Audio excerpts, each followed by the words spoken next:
Do you think Princess Margaret's two children lived as loudly as she did? The truth is entirely different. David grew up under the weight of expectation, trying to carve out a path of his own in the quiet world of craftsmanship. And Sarah chose silence, finding peace in her drawings and in a life so private it almost feels hidden from the world. Two children, two lives, two different directions. But what lies behind those choices that seem to move away from each other? Let us step into the story the royal family rarely speaks about and listen closely to what shaped them. Number 2. David Albert Charles Armstrong Jones was born in 1961, the first child of Princess Margaret and Anthony Armstrong Jones, a photographer deeply respected in the European art world. From his earliest years, David lived with sounds that never belonged to childhood. The clicking of camera shutters outside Kensington Palace, the murmurs of the press whenever Princess Margaret appeared, and the quiet, lingering arguments between his parents. Those sounds became the background of a home that looked elegant from the outside but carried fractures a child should never have to witness. And in the middle of all that noise, David found only one safe place. The corner of the wood workshop where his father worked. He would sit for hours, silent, watching Anthony Armstrong Jones carve clean lines into blocks of wood. There were no reporters there.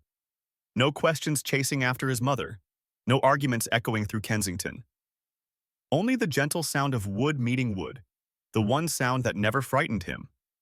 Princess Margaret called him Davy, a soft name that reminded him there was still tenderness somewhere in that world. But nothing stays untouched. As David grew older, he came to understand that his home was unlike any other. His parents argued more often, more intensely, and more painfully. Many nights, he sat at the edge of his bed, hugging his knees, listening to them from the next room, trying to cover his ears and failing. No one explained anything to him, yet he felt everything. He knew his family was slipping away from what people called normal. Then tragedy arrived when David was 17. The marriage of Princess Margaret and Anthony Armstrong Jones came to an end. Reporters filled the gates of Kensington. Cameras flashed even when David took just a few steps outside. On the day the divorce was confirmed, he stood still in the long palace corridor, his hands tight, his eyes empty. No one needed to tell him. He knew everything had changed forever. That moment left a deep mark. It taught David that the spotlight was not a place he wanted to step into. As adulthood approached, he chose a path far from the world his mother lived in. Instead of pursuing the arts or photography like his father, he turned to craftsmanship, a quiet world, a precise world, a world where hands could speak without the noise of the press. David studied at Bedales, then went to Dorset to learn woodworking. There, he found absolute freedom, a place where no one used his title, no one asked about his parents, no one cared whose grandson he was, only wood, tools, and the feeling of creating something entirely his own. That was what he had searched for all his life. As an adult, David founded Linley, the brand into which he poured his whole heart. It soon became a symbol of British craftsmanship, known for its precision and refinement.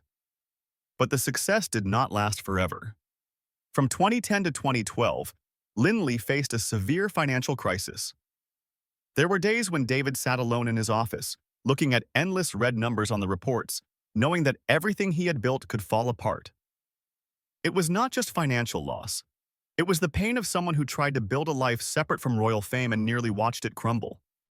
When that storm finally passed, another arrived. His nearly 30-year marriage to Serena Stanhope came to an end. The silence he carried then was almost identical to the silence he held the day his parents divorced. He knew this pain too well, and when it returned in his own life, it cut deeply. But David did not fall. He went back to the wood workshop, back to the antique pens he collected, back to long walks in Richmond Park to find his breath again. He continued working at Christie's, continued contributing to British art, continued choosing quietness instead of noise.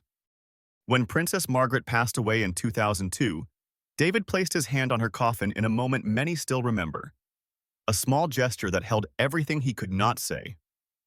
And when his father died in 2017, he once again said goodbye to another part of his own history. Today, David lives quietly, creating, restoring, and preserving the artistic values his parents gave him. No spotlight, no display. And through that quiet path, he has shaped a legacy of his own. A legacy not everyone born into the royal family can create. A legacy built from silence, resilience, and the craft he chose for himself. Number 1. Sarah Frances. Elizabeth Armstrong Jones was born in 1964, the second child of Princess Margaret and Anthony Armstrong Jones. From a very young age, she grew up in an environment that was not truly stable. Yet she carried an emotional tone that was very different from her brothers.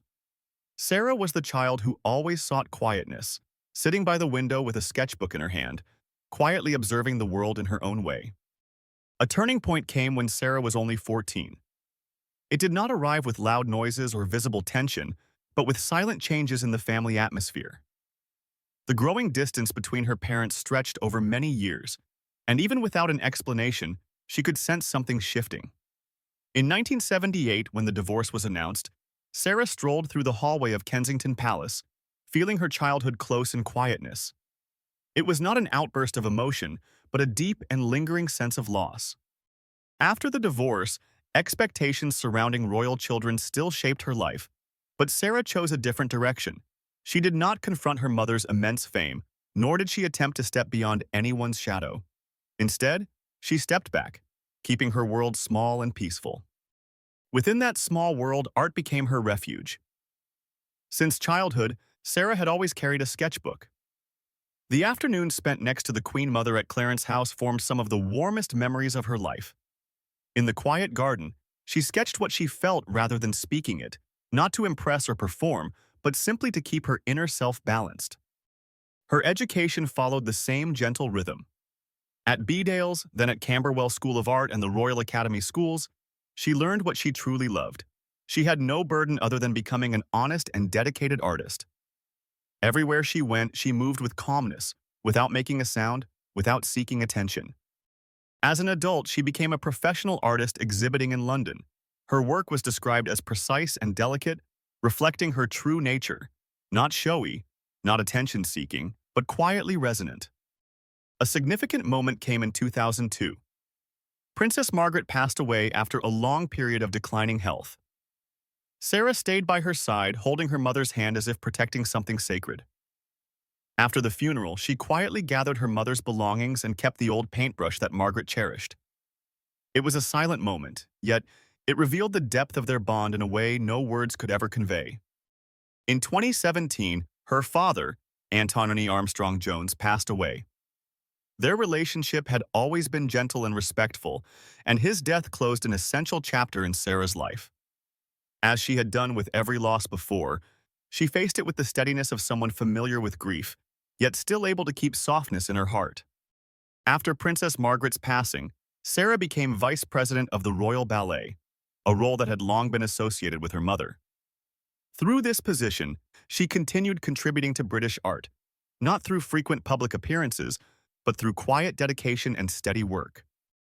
Today, Sarah Chatto lives with her husband, Daniel Chatto, and their two sons, Samuel and Arthur. She continues to paint, to exhibit, and to support artistic and charitable causes. No scandals, no excessive attention, no attempt to become the center of anything. Sarah has lived her life as she chose from childhood, gently, discreetly, and steadily. And it is precisely that quietness and endurance that have become her most incredible legacy. Unlike her mother's brilliance or her brother's struggle under pressure, Sarah has kept her world clear and sincere, just like the brushstrokes she has devoted her life to.